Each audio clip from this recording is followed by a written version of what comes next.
High বন্ধুরা, আমি চা খাচ্ছি সকালবেলা। 2-3 বার চা হয়ে যায়, তো এখন আমি 2 বার চা খাওয়ার চিন্তা ছাড়ছি। এখন ভাত ডাল হয়ে গেছে, ভেন্ডি আলু। এখন ভাত ডাল রান্না হয়ে গেছে, এখন ভেন্ডি আলু ভাজবো।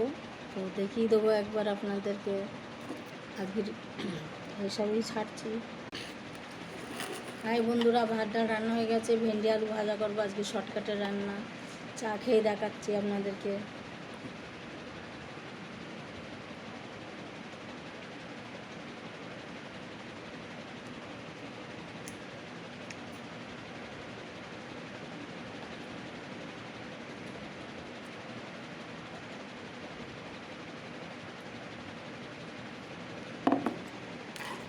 বাই।